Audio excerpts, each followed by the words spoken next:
Hello, friends and neighbors, and welcome to our CFL preview and prediction episode for Week 10. Benny, let's get into it. First matchup, our Bombers hosting Montreal. Looks like it's going to be a crowd of over 30,000. Congratulations to our friend who won the tickets. Enjoy. Have a great game. What are your thoughts on this one? Yeah, the Bombers going for their 400th home victory. Become the first team in the CFL to get to that mark. Yep. I don't have a lot to say on this game. I mean, I expected a lot more of a blowout last week with these teams, but now I'm expecting it at home for the Bombers. I expect them to actually, put this game away early. My only concern would be, it's a bye week coming up. Some guys may be on vacation mode, but knowing this Bomber team, their leaders and their veterans are good at keeping people in check and knowing, hey, we still got one more game. Hold on, your bye week's coming, but you need to focus on this week. So Ellingson's back.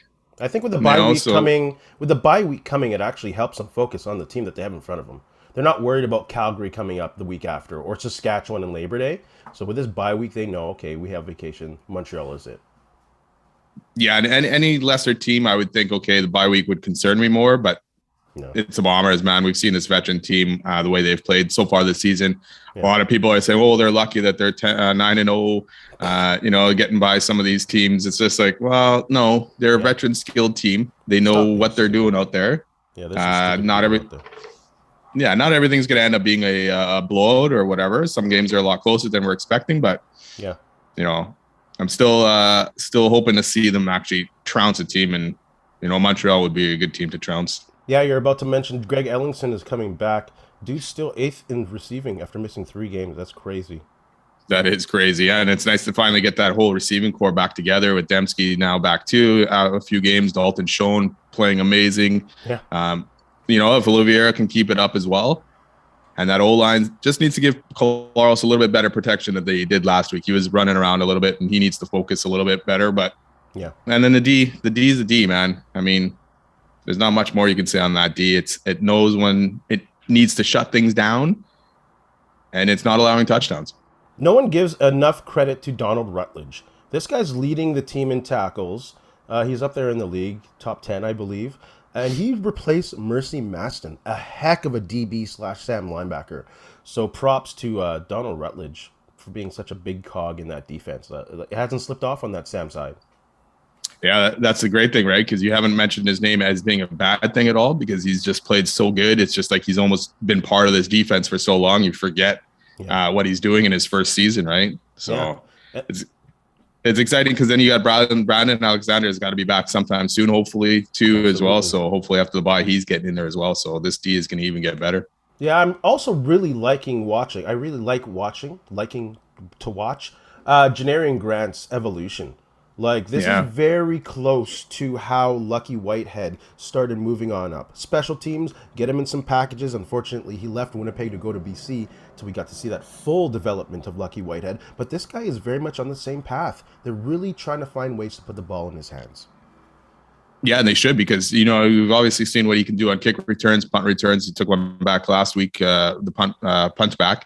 Yeah. So, get the ball into this guy's hands, give him a little bit of open space and see what he can do. And he'll get you, sometimes when it's looking like, okay, this play is going for a loss, he'll still get you over 5 yards on it, just because he's so sneaky at getting around the corners and stuff. So, use him more, man, and that'll expand Buck Pierce's offense.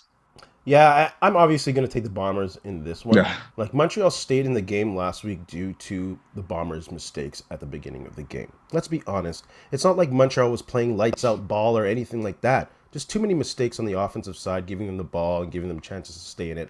I don't think that's going to happen. Not with this crazy crowd this week. Bombers by 2 scores in my books. Yeah, I expect fully as well the Bombers to win this game, no problem. And like you said last week, it was almost a tale of 2 teams, right? Because it was 14-14. And we saw one team tighten up and play better while the other one started making mistakes, taking stupid penalties. And then you kind of see the caliber of the 2 teams kind of separate themselves, and the Bombers ended up winning the game in that 4th quarter. So I expect this full fun for the Bombers, the whole game, to play that way this time. You taking the Bombers? I'm taking the Bombers. Mark it down, folks. We're both taking the Bombers at home. Going out on a limb. Yeah. In front of more than 30,000 peoples. More cowbell, please. More cowbell. Yeah. Let's move on to the battle of the QEW, the second leg of this 4 in 5 weeks matchup, Toronto and Hamilton. Hamilton's just too many injuries. Dane Evans may be out as well, right? Oh, he is out. Is he out for sure? Pretty sure that backup Schultz is starting. Schultz? Yeah. Even with Dane Evans in this game, I would still be hard pressed to pick Hamilton. I don't know. And both of these teams, right? And Toronto right now is playing the better out of the two, no matter how crappy they've both been. Barely, yeah. Right? Yeah, and Toronto's been all over the map.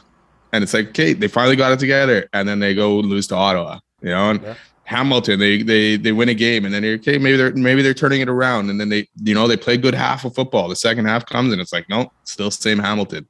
And now you got Schultz going in there. They also lost Braylon Addison. He tore his Achilles, so he's out. They're in trouble. Their receiver core was already pretty weak for the most part. Who else do you have there? Dunbar is really the only other guy there. Speedy Banks returns to Hamilton in this game. Maybe he wants to show them what they're missing. So yeah, it could be exciting. Like, both of these teams really got to start leaning on their rushing games. Toronto is 7th in the league in rushing when you have Andrew Harris. Are you crazy? And Hamilton is 6th with a pretty decent Don Jackson in their backfield. Like, 3 last names is not a starting quarterback week to week in the CFL. So they really have to start leaning on Andrew Harris, I think, for them to go far in the playoffs this year. But this week, I think it's wrong. Pretty sure, though, Andrew Harris, though, he didn't practice. He didn't participate. So I'm not sure. Veteran off? He was holding his wrist close to the end of last game. Yes. Yeah. So, I don't know if that injury is still obviously it's still affecting him and he's not practicing. I don't know if it's enough to keep him out of the game. We'll find out probably sometime today. But, that's a big loss if he's not in there. Absolutely. So that puts more on BLT's shoulders. So I'm going with Toronto anyways. I may have gone with Hamilton if Evans was playing for sure. I don't know what Schultz can do. Yeah. And the way Hamilton's been outscored 154-58 in the second half and 95-29 in the fourth quarter. Yeah. That is crazy, So I'm gonna have to go with Toronto in this game. Yeah, I can see Hamilton coming out and playing a pretty competitive game at the beginning. There's not much tape on that's available, and they're at home, so they'll get a bit of a jump in energy there. But come the end of the game, I think Toronto will get by Hamilton in this matchup. Yeah, totally agree on that. Yeah, the one good thing for Hamilton is being at home, so that will definitely help them. Packed crowd in there, usually a pretty good crowd, especially with Toronto in town. So, but yeah, I'm sticking with Toronto. And Van Ziel's still out. That's not good for a young quarterback to have a good tackle like that out. Not good. Let's go to the probable matchup of the week. Saturday evening, BC is visiting Calgary. Game of the week. Yeah. Heavyweight tilt. Slobber knocker, as your boy Jim Ross would say. I'm going to take BC in this one. BC is number 1 against the pass. They're number 1 against the rush. They allow them less total yards. Calgary did not look good against Ottawa. Calgary's not. I think something's going on in Calgary. They lost 2 to Winnipeg, barely got by Ottawa. That doesn't look like a confident team. Yeah, I think that the 2 losses probably to Winnipeg affected them probably more mentally than they probably would let kind of thing. Especially when you're coming off a bye and you think you have this team, you had some good practices and you're ready and you're in the game and there's times where they took the lead late in the game. And then the D just couldn't stop the Bombers' offense. So I think that gets and demoralizes you a little bit, right? Absolutely. So your next week, we fully expected them to go into Ottawa and pound Ottawa, but they didn't even score an offensive touchdown, right? Yeah. It's just the INT for TD. Yeah, Titus Wells. BC has also allowed the lowest points, right? Only 18.4 points per game. So yeah, I'm going to go with BC as well, even though it's in McMahon. This to me, this is a preview. These 2 teams are going to be 3 more times this season. Yeah, I also believe it's probably a preview of the West semis, which is kind of unfortunate that they could probably play each other in the semifinals and one of them is not going to make the finals, right? Mm-hmm. So Bo Levi needs 6 yards. So we were kind of on that 6 yards to pass Henry Burris. You think he'll get it? He'll get it. He'll get it. But he's been really unimpressive. Like, that sloped down from that injury. He's not looking good. And without possibly Carey again, that doesn't help. This guy's still on a hamstring is not good for any football player. But with a running back, the way Carey plays, his hard cuts, his drive, that's not good. And they really need him in their offense. And also, Trey Robertson's out. Yeah, so that's a big loss. Yeah. Considering BC's offense has 16 completions and 30-plus yards. They're crazy. And Calgary has allowed the league low only 30-plus. So it's two powerhouses of these teams kind of colliding, but now no Trey Robertson. So that's definitely going to affect it. We'll see if BC goes for those bombs and tries to beat Calgary deep a lot, or if they'll play, a different type of game and go shorter passes. But I think the BC offense is probably going to be too much for this Calgary offense to match up with the way Calgary's offense is played, and without Carey. Yeah, it doesn't really matter short, long passes with this BC team. And you have Lucky Whitehead, Dominic Rhymes. You have Burnham back. Run with the ball. Brian Burnham. Get out of here. Like, it'll be too much for Calgary, especially missing Carey and Robertson. So I'm going to take BC to win on the road. Yep. So far, we're on the same path because I'm taking BC as well. All right. Let's see if this path veers for the last game, the last matchup. Saskatchewan is visiting Edmonton. Edmonton. You're obviously picking Edmonton because they're your team, right? No way. Bombers are my team. What are you talking about? You better put that trash back in the garbage. In the predictions game, this is your team, not CFL fandom. Yo, look at this. I took them, twice, and I went 50%? Come on now. Anyone who takes Edmonton and gets a win out of it knows what they're doing. But I'm not taking them this week. Saskatchewan had the week off to get healthy. Fajardo had some time to breathe, get away from the team, he says, because he just felt he was getting frustrated. So I think they're going to come back. I don't think Chris Jones has this going on at all. Steve McAdoo, their O-coordinator, just yuck. Yeah, it's horrible. Yeah, I think we expected a little bit too much of the Elks this season with Chris Jones taking over and not realizing what he was going to do, the way he's tore this team apart. Yeah. And, it's like it's basically an experiment every week. Take these guys out, bring new guys in, and he's just seeing what fits. And I guess maybe next year it'll work out and they'll take off a little bit better. But I agree with you. Saskatchewan's probably going to win this game. Not even going to be an issue. Edmonton hasn't won at home since 2019. That's 11 games. So, And like you say, Fajardo had time now to rest up, clear his mind a little bit. Will he be better in the second half of the season as the second half starts to get closer? We'll see. But, that knee may still be affecting him, and it probably will still be affecting him for the rest of the season. So, but apparently he's going to be wearing that brace for the rest of the season as precautionary. Yeah, 3-game losing streak for Saskatchewan right now, but I'm pretty sure that's going to end this weekend. Yeah. So both of us, Saskatchewan on the road, poor Edmonton. As much as I'd love to see Edmonton actually win this game, because either way, one of these two teams, and it's probably Saskatchewan, are going to make the playoffs as a crossover. And Saskatchewan winning this game could almost solidify that spot if Hamilton ends up losing to Toronto, right? Yeah. They'll have a 3-game lead on Hamilton. So though Saskatchewan does play a lot of the games in the West, left over where Hamilton heavy West. Yeah, Hamilton's got a lot of games in the East, so we'll see. But I think this crossover battle is going to be over pretty quick anyways.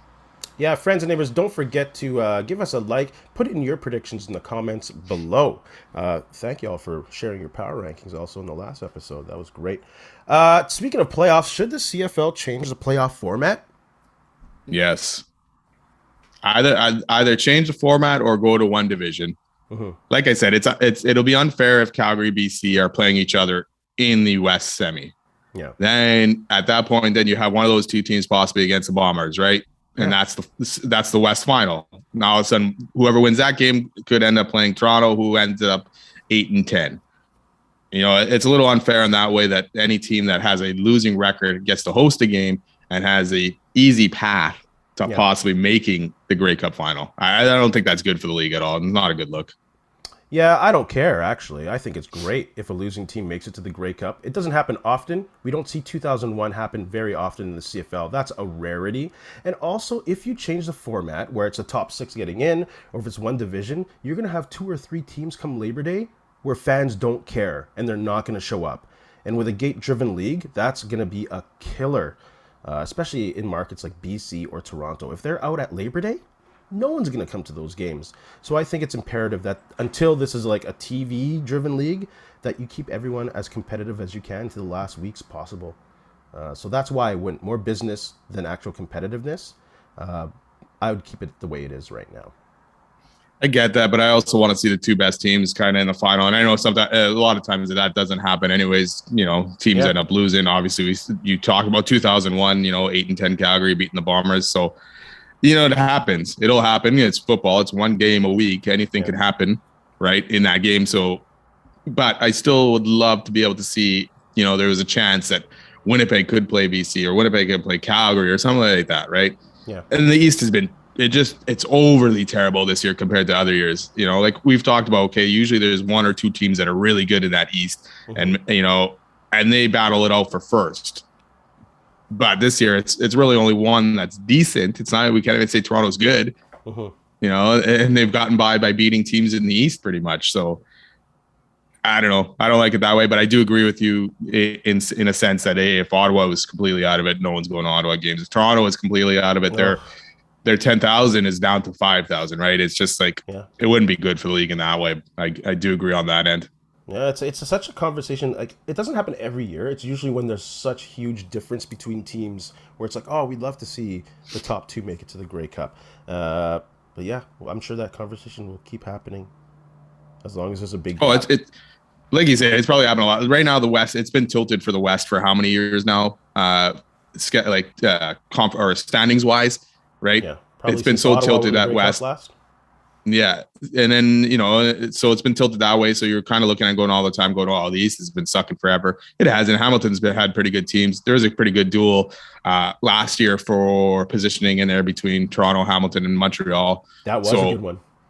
Yeah. So, I mean, it does have a benefit. And I like seeing the East way better than what they are usually. I like to see a competitive league all around and not expecting, a team to go in and play the East and win no problem, right? Half our predictions half the time have us picking West teams over the East teams. So yeah, the only time we pick the East is when they play each other. Yeah, share your thoughts, friends and neighbors. Should the CFL change its playoff format? Benny, do you have anything to say to our friends out there? You know what? Thanks a lot for listening. Thanks a lot for entering the contest. Hopefully, I think it's Chris ends up having a wicked time at the game tonight. Have a good weekend. Make some noise. Make some noise. Have fun watching the game tonight. And in the famous words of LeVar Burton, we'll see you next time. Hey, friends and neighbors, don't forget to check us out online on Facebook, TikTok, Instagram, and Twitter at Ray Benny Sports. And don't forget to check out our YouTube channel. Leave a like, leave a comment, tell us what you think.